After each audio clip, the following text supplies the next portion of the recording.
Welcome to Logic Medico. Today's interesting topic is lateral rectus.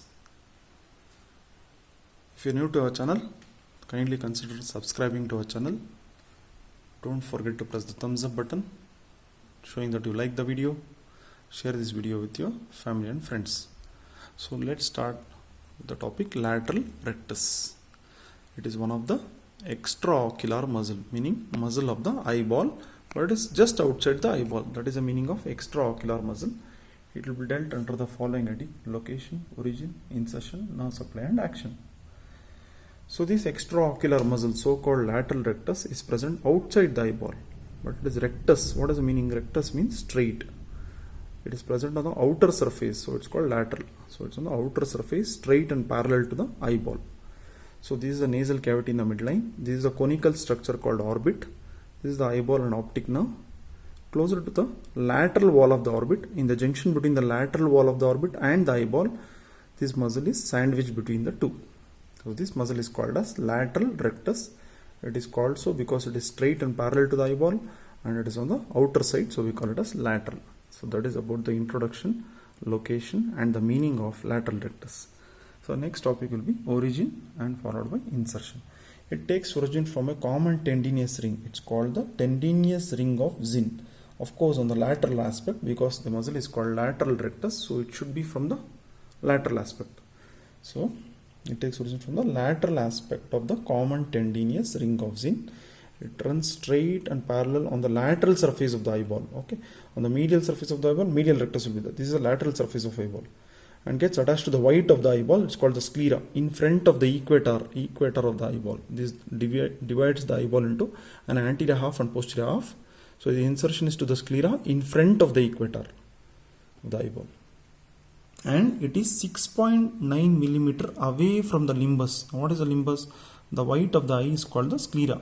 The transparent of the eye is called the cornea. The junction between the two is called a sclerocorneal junction, or just called as limbus.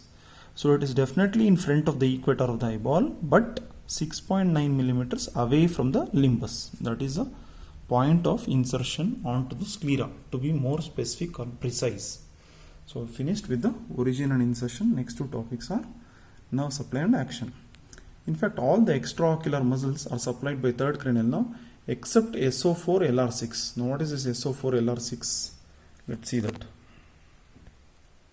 So all the extraocular muscles are supplied by third cranial nerve or oculomotor nerve except SO4 LR6. SO means superior oblique, supplied by fourth cranial nerve or trochlear nerve.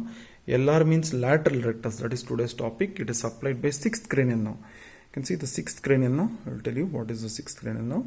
This sixth cranial nerve is going between this optic nerve and this lateral rectus, between the eyeball and lateral rectus, ultimately supplies the lateral rectus muscle. So sixth cranial nerve supplies lateral rectus. So what is the sixth cranial nerve? Let's understand the sixth cranial nerve by seeing the action. Normally, in the neutral position of the eyeball, both the eyeballs are parallel to one another and they are looking straight forward. That is, the visual axes are parallel to one another. If you want to see to the right, both the eyeballs will move towards the right side. If you want to see to the left, both the eyeballs will move to the left side. That is called the neutral position of the eyeball. So when the lateral rectus contracts on one side, the medial rectus will contract on the other side, resulting in coterminous eye movement or conjugate eye movement. Okay, this neutral position of the eyeball has been kept so that only one image is formed in the brain. Now the lateral rectus, will it move the eyeball upwards, downwards, towards the midline or away from midline? What do you think? Lateral rectus. So if you have guessed it moves away from midline, then it's a correct answer. So any movement of any structure in the body away from midline is called as what? It is called as, give you a clue, it is called as ABD, means AB de Villiers. It's not AB de Villiers, it is abduction. Movement away from the midline is called as abduction of the eyeball. So this movement away from the midline is caused by lateral rectus. So the lateral rectus is supplied by sixth cranial nerve. The other name of sixth cranial nerve is abducent nerve. Why do you think it's called abducent nerve? What is the action of lateral rectus? Just now I told. Abduction. So the nerve supplying the lateral rectus will be called as abducent nerve. Isn't it interesting? So that is the prime action of lateral rectus. This lateral rectus is helped by other two muscles of the eyeball.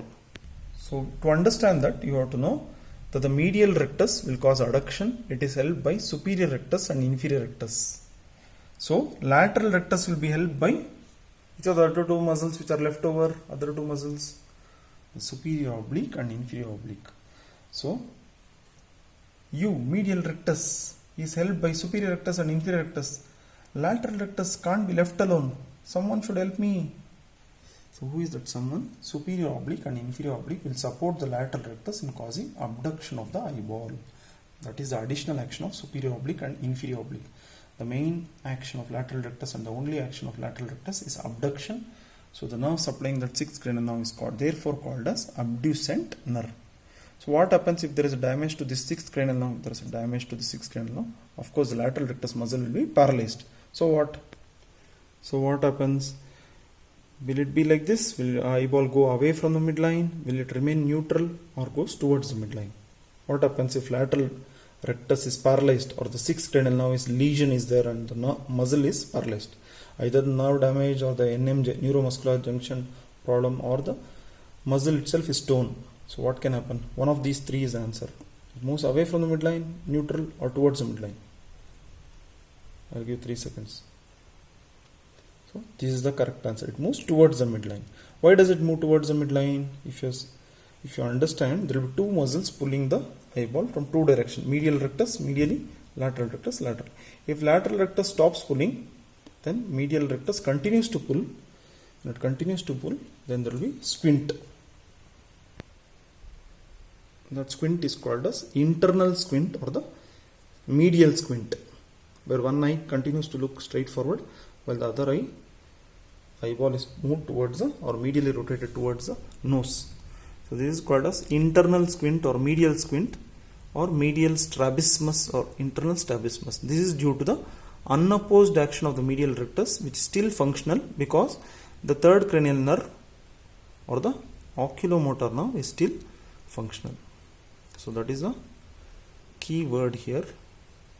The damage to the abducent nerve or the lateral rectus results in medial squint or the internal squint, medial strabismus or the internal strabismus because of the unopposed action of the medial rectus, which is supplied by oculomotor nerve. Hope you loved this video.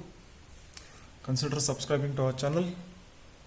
Don't forget to press the thumbs up button and sharing this video with your family and friends. Thank you for understanding lateral rectus from Logic Medico. Thank you once again.